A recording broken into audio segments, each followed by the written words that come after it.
Eu vos saúdo com a graça e a paz de Cristo Jesus. Para mim é um privilégio retornar a esta casa, onde eu sou bem visto, me sinto abraçado. Trago um abraço, meu pastor Otávio, deixo um abraço, pastor Adriano, sua esposa, toda a sua casa, né, dona Heloísa, um prazer revê-la. E quero compartilhar com os irmãos em Atos dos Apóstolos, capítulo 28. Pude fazer amigos aqui e me sinto honrado em poder estar compartilhando com os irmãos a palavra do Senhor. Trago comigo dois amigos, se chama Márcio e Márcio. Né? Ana tem mais um, que compõe os três homens da fornalha ardente. E é bom ter homens e pessoas, né, que se dispõem a estar conosco. Sou grato a Deus pela vida do meu amigo Clebinho. Obrigado pelo convite, sua esposa, seus filhos. Que Deus vos abençoe. Acharam? Atos dos Apóstolos, capítulo 28. E eles, tendo escapado, souberam que a ilha se chamava Malta. E o povo bárbaro usou conosco de não pouca gentileza, porque acendendo um fogo, recebeu a todos nós por causa da chuva que caía e por causa do frio. E tendo Paulo ajuntado um maço de gravetos e pondo-os no fogo, uma víbora, fugindo do calor, prendeu-se na sua mão. E os bárbaros, vendo-lhe a víbora venenosa pendurada na sua mão, diziam uns aos outros: sem dúvida, este homem é assassino ou homicida, porque apesar de ter escapado do mar, a vingança não o deixa viver. E tendo ele sacudido o animal no fogo, não sentiu mal algum. Mas eles, aguardando que inchasse, ou que repentinamente caísse morto, mas depois de esperar por muito tempo, e vendo que nenhum mal lhe sobrevinha, mudando de opinião, diziam que ele era um deus. E ali, próximo daquele mesmo lugar, havia uma possessão do principal homem da ilha, cujo nome era Públio, o qual nos recebeu e hospedou cortesosamente por 3 dias. E aconteceu do pai de Públio estar doente, de febre e fluxo de sangue, e entrando Paulo a vê-lo, depois de orar, impôs as suas mãos sobre ele e o curou. Então, sendo feito isto, também outros enfermos da ilha vieram e foram curados, os quais também nos honraram com muitas atenções, e quando estávamos para partir, nos proveram das coisas que eram necessárias. Após 3 meses, partimos em um navio de Alexandria, que invernava na ilha, cuja inscrição era Castor e Pólux. E chegamos a Siracusa, permanecemos ali por 3 dias. Podemos assentar, meus irmãos. Bom, quando o diácono Kleber fez o convite, né, e aí fui orar ao Senhor, um tema que o Senhor colocou no meu coração foi essa mensagem, porque essa mensagem ela vai relatar a vida de um homem chamado Paulo, o capítulo 9, capítulo 8, ele tinha acabado de matar, né, um servo do Senhor chamado Estevão, e isso alegrava o coração dos romanos. Era como se esse homem tivesse desejo e alegria, um prazer em matar e perseguir os cristãos da época de então. Só que nesse capítulo 9, ele já sai com uma carta de recomendação para poder prender e matar mais cristãos. Só que algo vai ocorrer no caminho de Damasco, ele vai ter um encontro com o Senhor, que vai vir, e o esplendor do Senhor cai sobre ele e sobre os que estavam ali com ele. Então ele vai cair agora com o rosto em terra, e a palavra para esse homem vai ser direcionada à casa de um homem chamado Ananias, cuja esse homem vai até ele, e ali a mando do Senhor, esse homem intercede por ele, ele recobra a sua visão, e agora começa o ministério deste homem chamado Paulo. Deixa de ser Saulo, e agora a tradução passa a ser Paulo. A partir do capítulo 20, ele começa a sua 3ª viagem missionária. Capítulo 21, este homem é preso no templo. Capítulo 22, Paulo sai em sua defesa. Capítulo 23, Paulo perante o Sinédrio, no capítulo 24, vem o tribuno do governador Félix. No capítulo 25, Paulo permanece diante de Festo e apela para César. No capítulo 26, quando ele está diante de Agripa, Agripa vai olhar para esse homem e vai ver que esse homem não tem acusação alguma, penalidade nenhuma de morte ou de estar preso. Só que como ele havia apelado para César, ele não poderia ser solto. E ele ainda vai dar um relato, olha, se ele não apela para César, nada podíamos fazer, porque não se encontra crime algum neste homem. E a gente vai ver que a vida que esse homem está levando agora, está sendo guiada pelo Espírito Santo, porque nós vamos ver diversas prisões que Paulo passou, como em Atos dos Apóstolos, capítulo 16, cuja ele, Lucas, acompanhado por uma caravana, encontra-se então com o jovem Timóteo, e aí ao ponto de aqueles homens estarem ali, nesta ilha, na ilha de Filipe, pregando a palavra do Senhor, encontra-se com uma jovem, expulsa-se então o demônio dessa jovem, e aí agora os homens daquela ilha pegam Paulo e Silas e o levam preso, a ponto de ele estar no cárcere, e perto da meia-noite eles começarem a orar e a louvar, e o poder da oração sobe ao trono da graça, e ali então o Senhor move a ação, vem um terremoto que vai abalar só o cárcere, só os portões, abrem-se os portões, todos que estavam ali agora podem ser soltos. Então o carcereiro, vendo-se isso, ele quer tirar a vida, porque estava ele incumbido de guardar a vida desses homens. E o que eu quero relatar para os irmãos, toda a prisão que Paulo passou, o Senhor estava com ele. De repente nós somos postos, colocados em alguma prisão, ou prisões, não é porque eu pequei, porque você pecou, ou porque nós estamos transgredindo alguma coisa. De repente o Senhor permite que nós passamos por alguma prisão, para dar sustento a quem está lá dentro, para dar livramento a quem está lá dentro, porque nós conseguimos clamar ao Senhor. Talvez quem está lá dentro não consegue clamar ao Senhor, ou talvez quem está preso não tem intimidade como nós temos, de entrar no nosso quarto e falar com Ele, e através dessa intimidade com Ele, os céus se abrem, anjos são dados ordem ao nosso favor, para que ali se manifeste a glória dEle. Por isso, somos presos, cuspidos, somos taxados, né, como doidos, como malucos, mas nós sabemos a quem nós servimos, para que nós fomos chamados e para um propósito. Então esse homem, agora que ele está cativo, a gente vai olhar que desde esse capítulo 21, Paulo ele está preso, a ponto de agora no capítulo 27, ele está entrando, embarcando no navio, para ir para Roma. Só que algo vai acontecer dentro dessa embarcação, porque ele entra nessa embarcação. A embarcação ela tem um comandante e um dono do navio. Então quem está no comando do navio não é Paulo. Se Paulo não está no comando do navio, ora, o Espírito Santo que habita nele não pode comandar o navio, porque o navio já tem um dono. Mas aí o Senhor vai criar circunstâncias para que o nome dele seja glorificado. Paulo agora quando embarca, junto com os presos, os romanos que estão ali com ele fazendo essa segurança, né, vão começar agora a bolar algum plano para tentar tirar a vida de Paulo. Só que Paulo é daquele homem que ele fica com o espírito de oração, mas quando o Senhor dirige a palavra para ele falar, ele se levanta com autoridade e fala. De repente agora esses homens pegam um vento fraco, e acha que o ambiente está favorável, porque o vento está sendo favorável. Nem todo vento que é favorável, Deus está no meio, ou o Senhor vai concordar com isso, porque Paulo vai falar para ele, olha, é melhor nós ficarmos por aqui, invernarmos por aqui, porque já se passou o jejum, há 14 dias que aqueles homens, eles não se alimentavam, e Paulo vai lançar essa palavra para eles. Então o capitão vai direcionar a palavra ao comandante e o dono do navio, e a palavra para aqueles homens era o seguinte, olha, vamos prosseguir, porque aqui em portos não é lugar para se invernar, se hospedar, nós temos um lugar mais à frente, apropriado para nós invernarmos.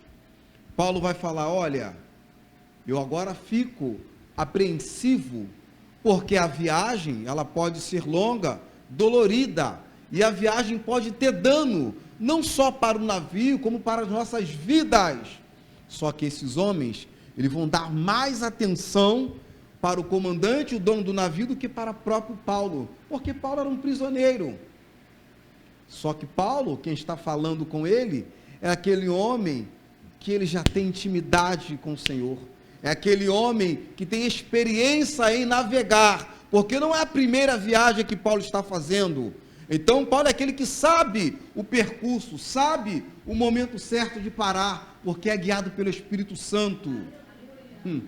Só que quando nós não damos ouvido ao Espírito Santo, porque aqueles homens não tinham a presença do Espírito Santo, eles vão dar então atenção e ouvido para o comandante. Quando eles pegam o barco e seguem um pouco mais adiante, surge um vento chamado de Euroaculão, e esse vento ele sopra do sudoeste e começa agora a bater com ímpeto naquele barco. Agora aquele vento que era favorável já não está mais favorável, porque agora vem um vento contrário do que eles estavam vivenciando. Logo então vão começar agora a passar a dar ouvido o que Paulo dizia. Paulo está falando: eu avisei, era melhor que nós tivéssemos ficado em bons portos, porque lá estaremos abrigados. Agora nós estamos posto as nossas vidas em perigo. E esses homens agora começam agora a ficar temerosos. Se passa o desjejum e o jejum, esses homens não comem mais nada, por causa do anseio que o mar agitado causava para eles. Eles começavam a vomitar, então não conseguia comer nada. Márcio lembra disso, né, Márcio? Nós fomos fazer uma pesca, e ele cismou, Martina, de comer um biscoitinho e tomar um todinho. Eu falei: cara, não toma isso. Ele: não, ainda pegou um fofura, estou indo pescar em alto mar, e ele vai comer fofura. Quando o barco deu aquela sacudida, rapidamente ele já correu, dali ele não parou mais, ficou a pesca toda. Eu tive que pescar e dividir meus peixes com ele. Eu falei: Jesus, só o Senhor mesmo para ter misericórdia, né? Aí dividimos os peixes, mas o Senhor é bom. Então a gente vê que quem não está habituado, até esses camaradas que estavam habituados com o mar, com a travessia, estavam com enjoo, por isso não conseguiam comer, até que chega a uma certa parte, Paulo novamente vai tomar a palavra e vai falar: olha, eu avisei, mas comam alguma coisa, porque é necessário, nós temos que recobrar o nosso ânimo, as nossas forças. E às vezes nós estamos numa embarcação, e já é dias, parece que vamos sofrer um naufrágio, que não vamos mais resistir, e a primeira coisa em que nós fazemos, que vem a nós, é parar de nos alimentar. Crente que está em embarcação e não se alimenta da palavra, fica fraco, porque a palavra é o nosso sustento.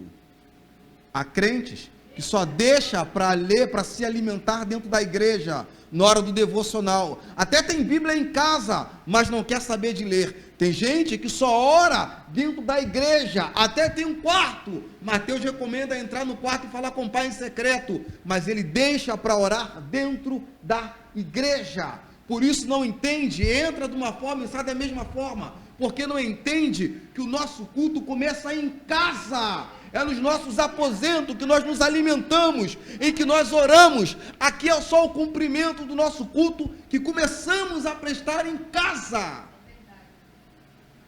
Essa é a vida do crente. É regada por orações, jejum e alimento da palavra. Senão, quando você sofrer um naufrágio, você vai sucumbir, porque não vai ter força para resistir, porque está fraco. Lembra as cartas aos Coríntios, em Mateus, quando lê a Santa Ceia? Por isso que há entre vós muito fracos e enfermos, e que dormem no Senhor. A enfermidade começa com uma fraqueza. Então é hora de se alimentar. Paulo agora vai rogar para que esses homens venham se alimentar, para ter força. Eles se alimentam, e agora é necessário jogar toda a carga fora. Começa a lançar a carga, começa a lançar o peso fora, para que o navio fique mais leve, porque o navio parece que vai a pique, que vai quebrar, e esses homens agora começam a ficar temerosos. Então Paulo vai novamente tomar a palavra e vai falar: olha, o Senhor enviou o anjo para falar comigo. E o anjo falou comigo que nenhuma vida do que estão aqui vai se perder, 270 almas, contando com ele. Nenhum fio do vosso cabelo vai cair, vai permanecer todos intactos, somente se obedecer a palavra do Senhor. Entendemos que tem alguém posto como autoridade, mas se nós obedecermos essa autoridade colocada como o nosso alicerce, as nossas vidas vão permanecer intactas. O barco pode até quebrar, mas vamos estar com vida. Podemos até perder a carga, mas vamos estar alimentados e sustentados por essa ordem espiritual. Paulo sabia disso, que agora aqueles homens começam agora a entender que este homem não é um homem natural, porque este homem passou por diversas prisões e nada lhe aconteceu. Não é possível que esse homem não consegue ser preso. Não é possível que nós não conseguimos ceifar a vida desse homem. Até que chega uma hora que o barco encontra-se duas águas. E eles começam a lançar agora uma sonda. Encontra-se agora 20 pés. Lança-se de novo 15 pés. Então eles começam a detectar que tem agora partes de areia perto, porque o nível do mar está baixando. Encontra-se então esse canal com duas águas que corriam e se juntavam. O barco ali então encalha. Agora que o barco encalha, a proa, a água começa a bater com força e começa agora a quebrar a proa, enquanto a popa ela está encalhada. Porque essas insígnias, todo barco sai com uma insígnia. E a insígnia desse barco era Pólux. E aí eram dois gêmeos que os marinheiros tinham como deuses da água. Eles colocavam então a fé dele a esses deuses. Só que são deuses que têm mão, mas não conseguem tocar. Tem olhos, mas não enxergam. Tem boca, mas não falam. Então é necessário o barco encalhar. Porque se nós pararmos para analisar, o que estava carregando esses homens? Era o barco. Então aquilo que muitas das vezes nos carrega para um caminho de morte, Deus faz questão de tirar, de quebrar. E aquilo que está te carregando, mas não tem a direção do Senhor, Deus quebra para tirar o recurso. Agora não tem mais recurso. Agora o negócio é comigo, Narahasui. Enquanto Ele te leva para onde quer, eu fico só assistindo do alto. Mas agora quando eu me levanto do trono da graça, o negócio agora é mais estreito. Agora não tem deuses. Agora é um Deus com D maiúsculo. É um Deus que liberta. É um Deus que cura. É um Deus que sara. É um Deus que traz a vida. Um Deus que fecha a porta. Deus agora está no controle. Ele já estava no controle. Só que agora a oração, ela começa a entrar em ação. Quando nós olhamos para essa expressão oração, eu gosto muito dessa palavra. Nós temos duas palavras, agregado: orar e ação. Só que muitos já chegaram para mim e falaram: olha, tu está ainda nesse processo ainda? Porque tu está orando demais, varão, tem que agir. É por aí, Márcio, que falam, tem que agir. Só que eu tenho uma versão contrária do que eles falam para mim. Então, para mim, o que é oração? Eu oro. Oração é uma coisa natural do crente. O crente tem que viver em vida contínua de oração. O que é para eu fazer, eu faço, é orar. Mas a ação não é comigo. A ação é com o sobrenatural. Enquanto o meu natural é orar, deixa que a ação Ele faz. Porque enquanto eu estiver agindo, não precisa Ele fazer nada. Para que Ele vai fazer alguma coisa se eu já estou agindo? E às vezes nós oramos e damos um passo sem a permissão dEle. É orar e ação. Calma, espere Ele dar ordem. Porque a Eclesiastes 3 vai falar que é um tempo para tudo. É tempo de deixar de se abraçar. É tempo de abraçar. Tempo de chorar, tempo de sorrir. Tempo de afastar. É tempo de espalhar pedra. Tempo de ajuntar. Então tem um tempo Cronos e tem um tempo Kairos, um tempo para tudo. Um tempo é o tempo sequencial, Cronos. Kairos é um tempo de qualidade. Enquanto Cronos é um tempo natural, Kairos é um tempo sobrenatural. Então nós temos que entender o tempo. Se é para ficar, eu fico. Se é para andar, eu ando. Se é para orar, eu oro. Se é para jejuar, eu jejum. Se é para vigiar, eu vigio. Não vou orar nem jejuar, vou vigiar. Temos que entender o tempo e a voz do Espírito Santo. Porque o tempo todo, a intenção do Espírito Santo é de nos guiar para um lugar. Se Ele quer nos guiar para um lugar, temos que dar ouvido à voz do Espírito Santo.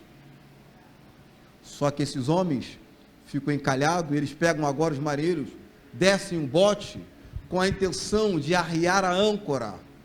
Só que Paulo, já sabendo que esses homens queriam fugir, e eles falavam: olha, vamos então matar todos os prisioneiros. E quando eles descem o bote, Paulo fala com ele: olha, se vós descer por esses barcos, por esses botes, não podereis salvar as vossas vidas. As vossas vidas só podem ser salvas se estiver no barco. Está entendendo como é que é o tempo do Senhor? Há uma ordem. E a ordem, neste momento aqui, é para permanecer no barco. Porque a sua vida depende de totalmente depender de estar no barco. Lembra dos discípulos que estavam atravessando? Aí as ondas vêm no barco, e aí quando eles olham, vê um fantasma, porque as ondas vinham, ele viu um fantasma, a onda descia, não viu mais nada. Então olharam um fantasma. Aí Pedro vai falar: olha, é tu mesmo, Senhor? Sou eu, Pedro, vem ter comigo. Imagina que estavam no barco com ele, Tomé, Judas. Imagina esses camaradas, se sair do barco vai morrer.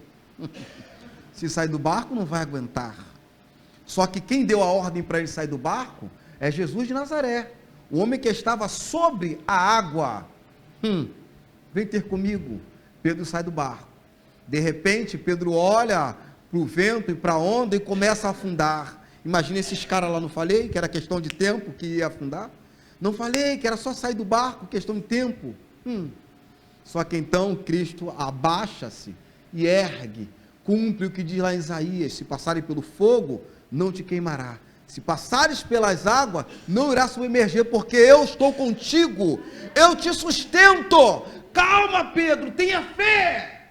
Homem de pouca fé vai caminhando com ele e coloca ele dentro do barco. O barco é lugar de segurança.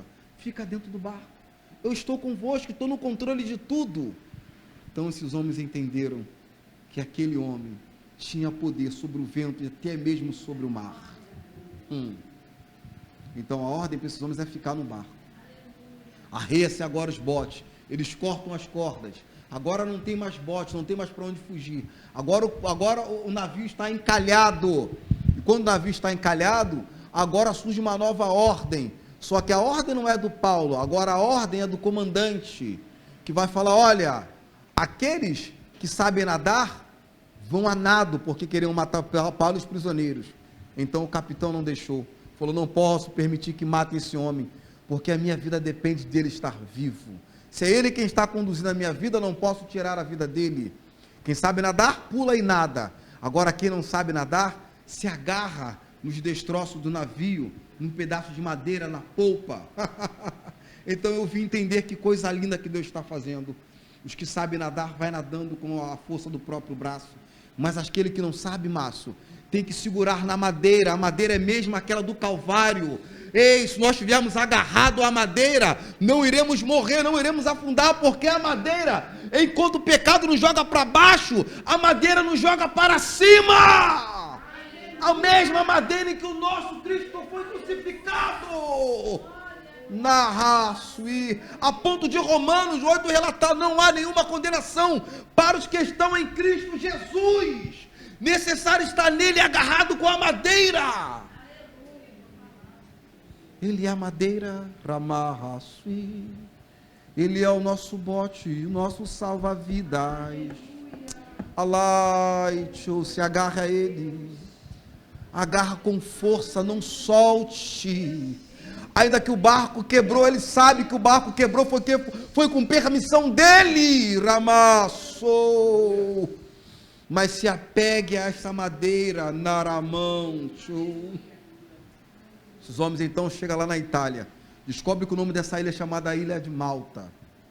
E quando eles chegam lá, os bárbaros identificam que esses homens estão molhados, e por causa do frio excessivo que estava ocorrendo, os bárbaros vão fazer uma fogueira. Faça-se então a fogueira e chamam eles para estarem junto à fogueira. E olha que coisa linda e interessante. Os bárbaros, o nome já fala bárbaros, eles vão agir com esses homens de benevolência, criando uma fogueira para que eles pudessem ficar aquecidos e não morrer de hipotermia do frio. Então entendemos que crente morre com frio. Cuidado com o frio espiritual, porque mata. Por isso Paulo, entendendo, e ele sabia o que estava ocorrendo, ele vai procurar graveto, e quando ele pega os gravetos, ele joga o graveto dentro do fogo, para permanecer o fogo aceso. Olha a visão espiritual que esse homem tem. Esses homens que foram dados por mim, não vão se perder. Então eu tenho incumbência de manter a chama acesa. Por isso lá em Levítico 6, o sacerdote falava, e o fogo era contínuo, ardia continuamente no altar, não poderia ser apagado.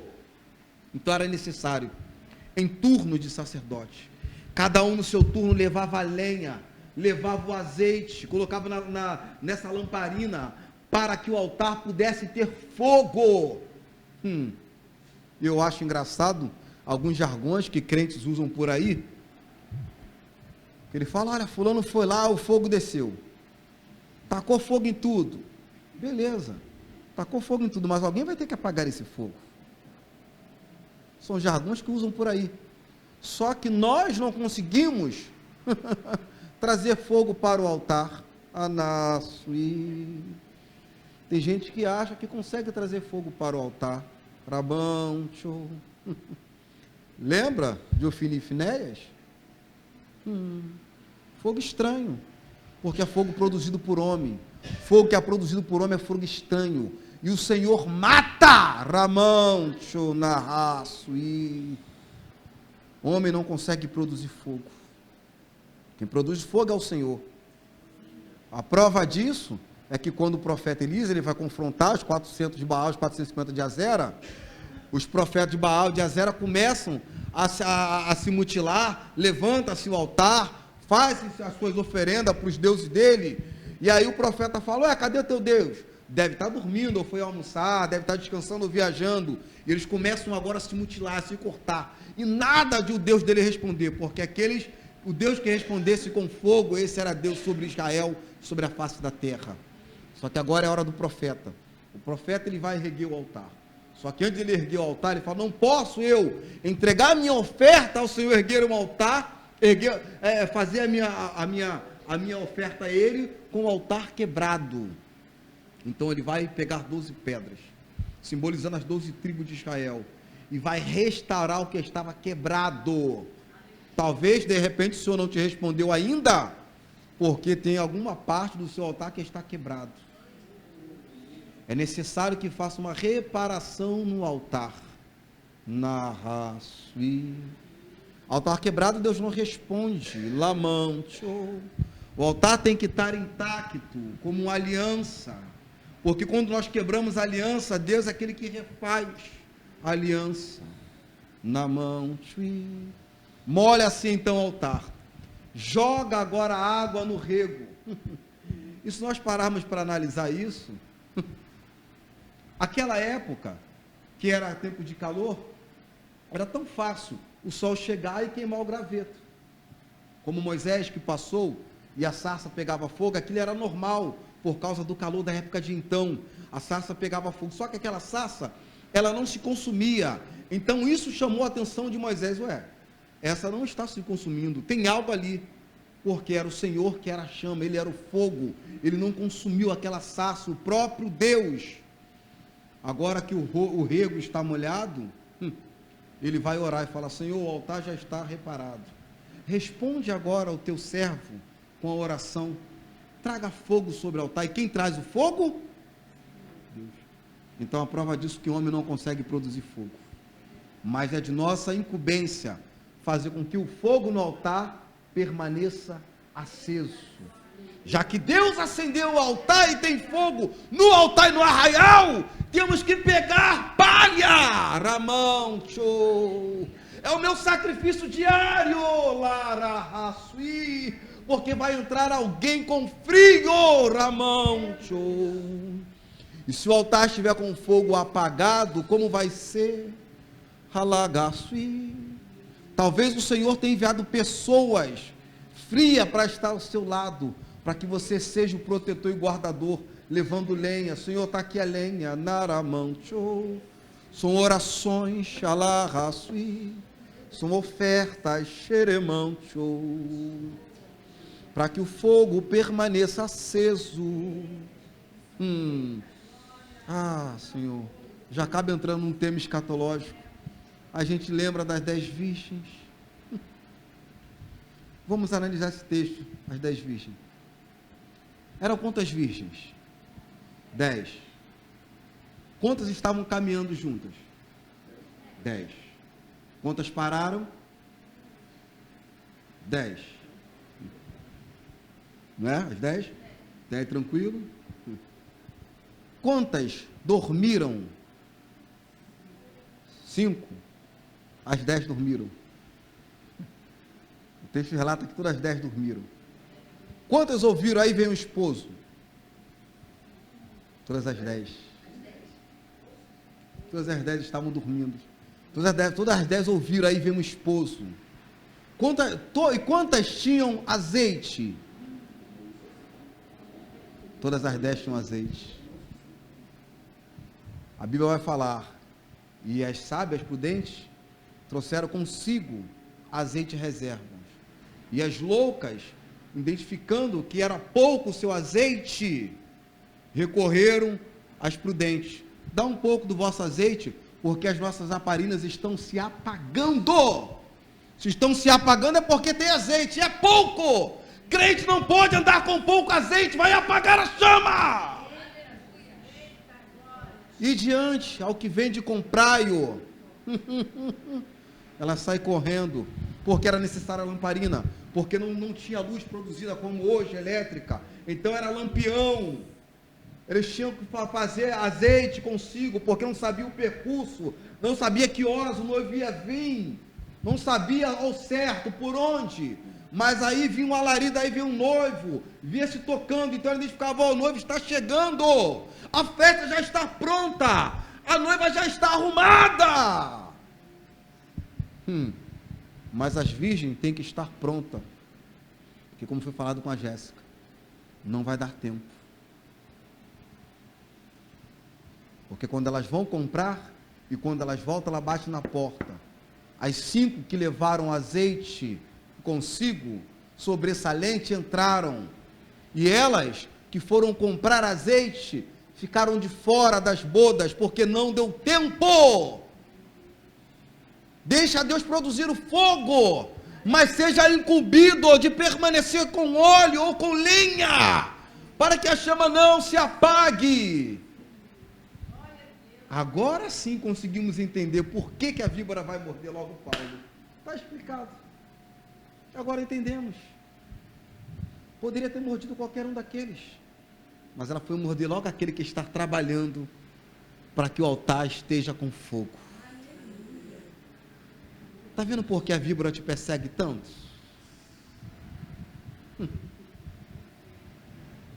Por causa disso, do processo que você está fazendo para manter a chama acesa, para trazer vida para alguém, para que alguém que esteja contigo não morra. Ei, vamos lá, desanima não, vamos lá hoje. Não, vai lá, bota uma roupa, vamos assim mesmo. Vamos lá, ei. É gerando força um ao outro, porque hoje eu estou forte, mas amanhã eu posso estar fraco, e esse aqui eu dei força, amanhã vai me fortalecer. E um ao outro foram se esforçando, porque ninguém consegue nada no reino de Deus sozinho. Se alguém pregou para você que você consegue uma coisa sozinho, ei, cuidado, que isso aí é pregação do diabo.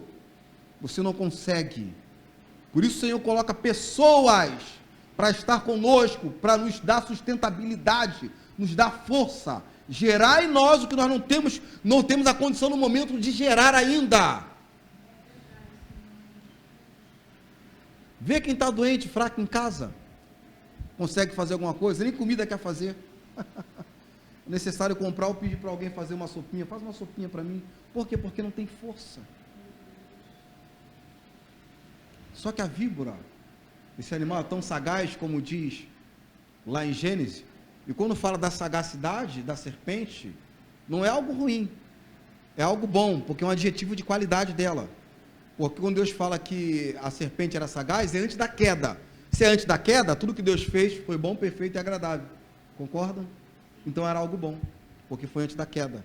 Então o diabo, vendo que o animal que estava ali mais sagaz era a serpente, ele entrou na serpente, comentou em Judas Iscariote, foi o que deu a brecha. Então, se a gente acha, somos crentes, não demos brecha, Satanás não entra, ele entra, hein? A gente vê crente dentro da igreja com demônio, porque dá brecha. Então, cuidado com as brechas. Seja igual Neemias, vai tapar as brechas. E essa serpente, a gente sabe que ela tem, né, o poder de se transfigurar, dependente do ambiente. Se o ambiente é claro, ela está ali clarinha também. Se o ambiente é mais escuro, ela se escurece, se camufla. Este é o poder que ela tem. Às vezes se aproxima perto da gente, e a gente acha que é uma coisa porque está camuflada, e a gente então se abre. É a hora que ela lança o veneno, porque estava camuflada. Narasto, alamante, porque quando ele pega o graveto, ela é igualzinha ao graveto, que ele nem conseguiu identificar que era a cobra, era a serpente, porque estava com os gravetos. E a palavra fala que ela, correndo do fogo, morde a mão de Paulo. Paulo então vai pegar essa serpente e vai levar ao fogo e vai sacudi-la. Os que estavam lá ficaram olhando e falaram: olha, este homem é homicida, é assassino, fugindo do mar, a vida não deixa ele viver. Ou seja, estava apontando para os deuses em que ele tinha, que não deixava ele viver, os deuses do mar, o deus da terra, em que eles adoravam. Só que Paulo estar ali para essa expressão para, ela é uma conotação de finalidade. Então Paulo sabia a finalidade. Então cumpre-se o que diz lá em Marcos capítulo 6. Vai falar: olha, se você beber algo mortífero, não te causará dano algum. Porque quando a víbora, ela morde ele, lança um veneno, ele já tem um antídoto, e o antídoto é chamado Cristo Jesus. Não há veneno contra a nossa vida, nós estamos remediados. Ramarrasui, alagai, show. Gênesis capítulo 1, se não me fala capítulo 1, versículo 28 ou 29, vai relatar: olha, domine o homem sobre os peixes do mar, sobre as aves do céu e sobre os répteis. Acho que é Gênesis 1, 28. Põe na tela, por gentileza, se tu puder, a ordem que Deus dá para como venha dominá-lo sobre as serpentes, sobre as aves e sobre os peixes. Se Deus te capacitou, te deu unção, domine a serpente, porque se você não usar de autoridade, ela vai te dominar, porque ela tem veneno. Então use a tua autoridade, seja no trabalho, seja em casa, seja na faculdade, no colégio, na rua. Use a autoridade dada por Deus. Cristo vai falar: a mim é dado todo o poder nos céus e na terra. Eu que vos dou poder para pisar em cabeça de serpentes e escorpiões. É dado a todo o poder para Ele no céu e na terra, e Ele compartilhou conosco, a ponto de Gênesis 3 relatar. Olha que coisa extraordinária que a Bíblia sempre nos relata. Deus vai falar, vai chamar Adão, vai chamar Eva e a serpente para um veredito.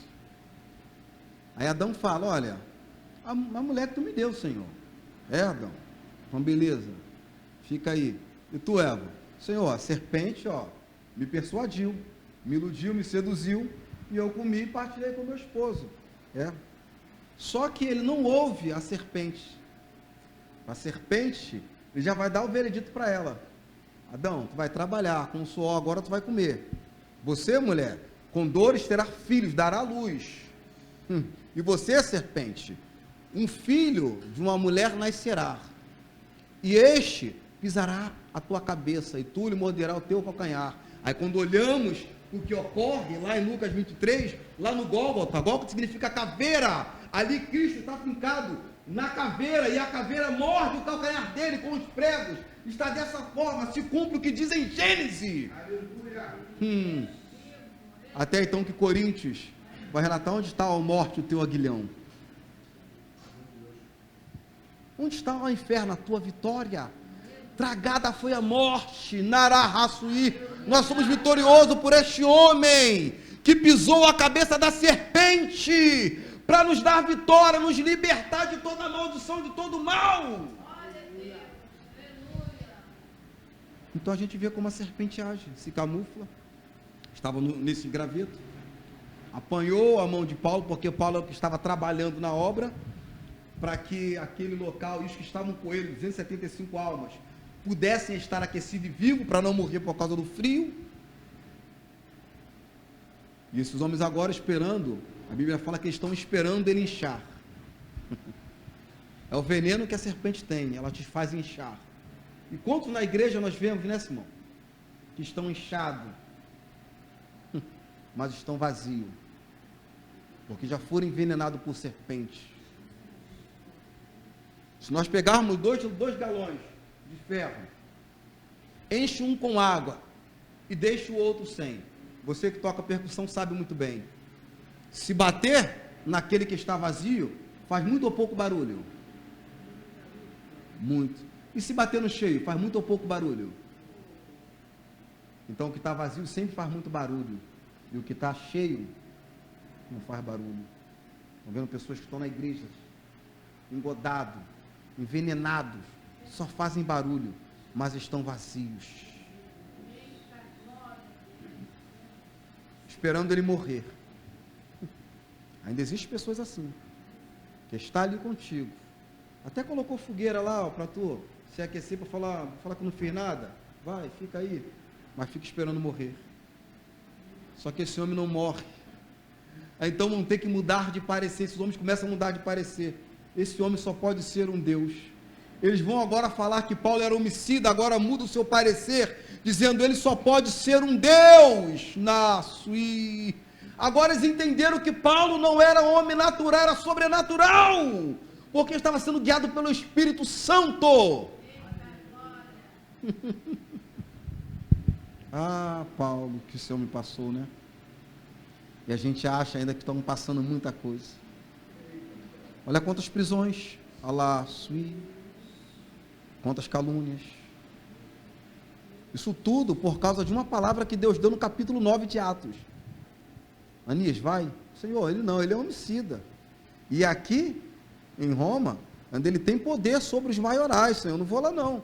Vai, porque este é para mim um vaso escolhido, e ele vai padecer por causa do meu nome. Foi o próprio Deus quem deu o relato de Paulo. Por isso esse homem sofreu. De repente você está sofrendo porque Deus te deu um relato da sua vida. Lembra de Jó? Não é Satanás que vai falar com Deus. Há uma reunião no céu e há uma discussão se essa reunião era de homens ou de anjos. Eu aplico que é de anjos. Satanás vai também entre eles. Não era para estar ali, mas ele está por quê? Ele é demônio, ele é Satanás, mas ele ainda é anjo. Ele era um anjo de luz, agora se tornou um anjo caído, mas não perdeu o seu poder de anjo, de se transfigurar em pessoas. Ele continua sendo anjo, porém caído, mas é anjo. Então não confundam. Se tiver bonitinho, né? Ih, bonitinha. Cuidado, hein? É Satanás, é demônio, hein? Cuidado, Narébias. Satanás passa. Aí Deus fala com ele: vem cá, de onde vens? Será que Deus não sabia? Se ele é onisciente, onipresente, onisciência, onipresente, está em todos os lugares, e onipotente, todo o poder da terra, de dar um rolé, de passear. Ele está falando eu estava no meu reino dando uma volta, porque o reino era dele. Depois que o homem transgride lá no Jardim do Éden, depois que Adão transgride a ordem do Senhor, então o homem agora perde-se a terra, o reino, e agora passa a ser dele. Por isso o próprio Cristo vai dar em Lucas, relata, eu vi Satanás cair como um relâmpago, bum, e tudo explica que ele cai nessa região, ele começa a elaborar um plano, porque ele vai ver o homem que Deus criara, o homem descia na viração do dia, para se relacionar com o homem, Deus tinha prazer, então ele vai ver e vai ter noção de tudo aquilo que ele tinha, e ele perdeu, tudo isso eu tinha, não tenho mais, tudo isso era para ser meu, não é mais, porque ele se rebelou contra o Senhor, então ele vai ver que o Senhor agora deu tudo para o homem, ele vai bolar um plano, e depois quando o homem transgride, ele passa agora a perder aquilo, e vai falar da terra de que lhe fora tomada, então o Senhor vai colocar ali querubins, né, e uma espada inflamada guardando o caminho da vida, o caminho que vai para o jardim, isso aí é a Nova Jerusalém, a qual o Senhor já tem guardado para nós, naquele grande dia, creio que todos estaremos lá, então a terra foi tomada, por isso Cristo teve que fazer esse sacrifício, para novamente resgatar aquilo que se perdeu. Aí quando ele fala, dá um rolê na terra, procurando quem está de bobeira, quem está disperso, procurando aquele crente que está frio, que não quer orar, que não quer ler a palavra, crente que não quer compromisso com o evangelho. Aí Deus vai falar com ele, vem cá, viste meu servo Jó? Não. Homem justo, íntegro, reto e temente a mim. Aí ele vai olhar e falar, mas só é assim porque tu deu tudo a ele. Tira dele para ver se ele te adora. Vai lá, é contigo. Toque em tudo quanto ele tem, mas olha só não toque nele, tá? Então ele tem uma ordem, toca no gado, toca no filho, os filhos que ele tinha, todos vieram a óbito, então Satanás volta e ele continua lá, ao ponto de a mulher falar, olha, amaldiçoa o teu Deus e morre. Muitos batem e criticam essa mulher, para analisar a situação dessa mulher, perdeu a fazenda, perdeu os filhos, perdeu tudo, e o marido está adorando a um Deus, fala, toca nele agora, só não toca na alma. Então agora Deus deu outra ordem para Satanás, ó, a alma dele é de incumbência tua em Satanás, de guardar, porque se ele morrer, o culpado é tu. Satanás toca nele, fica com feridas na cabeça, e ele está lá entendendo, nu eu vim, nu eu voltarei, até que no final a gente escuta um relato maravilhoso, eu te conhecia, só de te ouvir, agora os meus olhos te veem, agora eu tenho experiência contigo, agora eu tenho prática, e ele só passou por isso tudo, porque Deus foi quem deu testemunho dele, o próprio Deus. Então às vezes passamos por situações porque Deus dá testemunho de nós, nós temos que ter amadurecimento, nem tudo que está acontecendo é diabo, as coisas acontecem em 3 esferas, vento, eu estou no vento, vento é quando nós entramos em desobediência, passamos pelo vento, estou numa prova, se você está na prova, é o próprio Deus que está te provando, irmão, estou numa luta, se você está na luta, aí sim é você e o diabo, são essas 3 esferas, nós temos que entender, amadurecer, às vezes falamos que estamos numa prova, mas às vezes estamos numa luta, ou falamos que estamos numa luta, mas às vezes é um vento, que nós transgredimos algo lá atrás, se nós pararmos para entender isso aí, a gente consegue matar o que nós estamos vivendo, ou vivenciando, se eu transgredir, ou se é Deus, ou se é o diabo, um embate, aí isso me passa tudo. Paulo ele vai sofrer, porque o Senhor vai dar relato dele, né, que ele irá padecer pelo nome dele, ao ponto agora de Paulo, né, encontrar com um homem chamado Públio, que era o dono daquela aldeia, e Públio recebe com honras, com carinho, porque vai ver o que Deus fez através dele, e a Bíblia relata que o pai deste homem está enfermo, com disenteria, disenteria é um fluxo de sangue que escorria, lembramos daquela mulher do fluxo de sangue, o que essa mulher sofria, ela vai falar que Paulo vai orar por ele, e Deus vai curar, conseguiu entender? Paulo vai ser preso, desde o capítulo 20 de Atos dos Apóstolos, vai passar esse processo todo, até o 27, que ele vai entrar nessa embarcação. O navio que ele está vai sofrer um euraculão, um vento que sopra a leste com força, vai perder-se a carga, joga-se tudo fora, vão ficar com fome, o navio vai encalhar, vai quebrar o navio, mas a vida dele estava intacta. Isso tudo, um propósito. E qual era o propósito? Chegar em Roma. Ele falou: e você irá pregar nas nações, nos confins da terra. Em Atos capítulo 1. Para nós, era pregar não só em Jerusalém, mas em todos os confins da terra, Samaria, Judeia, sair pregando a palavra do Senhor, e por isso nós vamos sofrer retaliações, tanto espirituais como físicas. Vamos sofrer retaliações, não tem para onde correr. Mas o que nos cabe é entender que Deus está conosco. Se Ele está conosco, nada temerei. Sei que não estou sozinho. O Todo-Poderoso é meu amigo, meu abrigo, meu alicerce, meu sustento. Depois de passar por isso tudo, agora ele vai falar: agora eu sou crente, eu vou orar por esse homem vai ser curado. Paulo ora então por este homem que está sofrendo por essa enfermidade. Ali o Senhor o cura, e agora começa a trazer todos daquela aldeia, e ele orava e o Senhor curava. Então, depois de você ser preso, depois de querer tirar a tua vida, depois de uma serpente te morder, depois de você sofrer naufrágios, o Senhor vai te usar com um poder extraordinário para curar vidas, sarar pessoas, libertar pessoas, como em Atos 16, um terremoto vai acontecer aqui, e as cadeias que te cercam vão cair.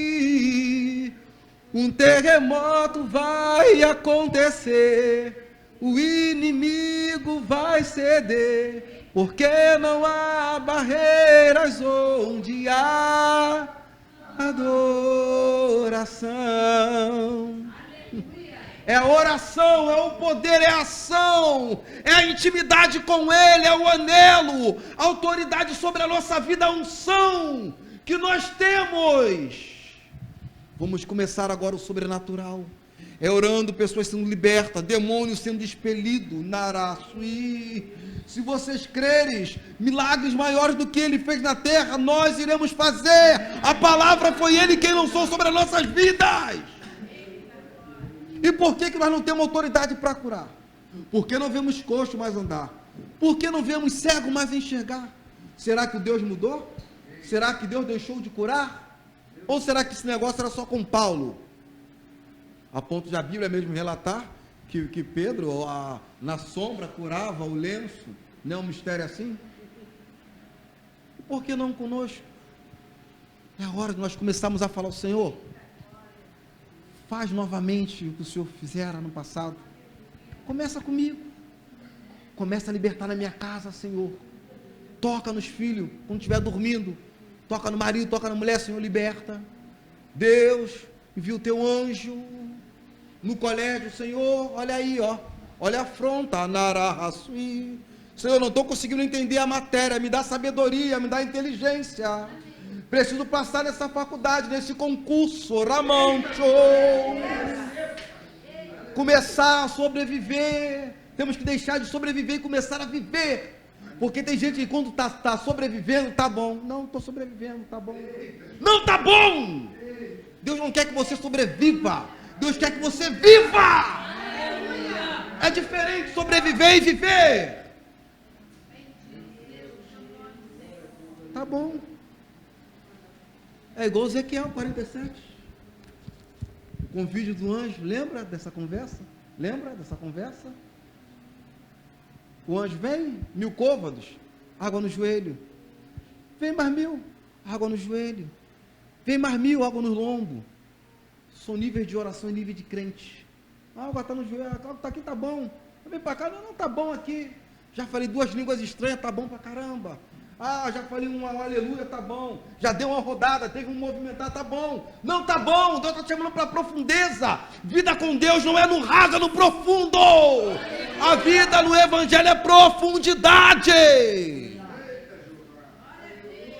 Está na hora de parar de ser crente de rasinho. Senhor, toma em tuas mãos, tá? Está aí, ó. Não, é a tua autoridade. Senhor, cura, em nome de Jesus. Senhor, liberta. Senhor, faz a tua obra. Senhor, arranca de perto de mim. Está atrapalhando o ministério.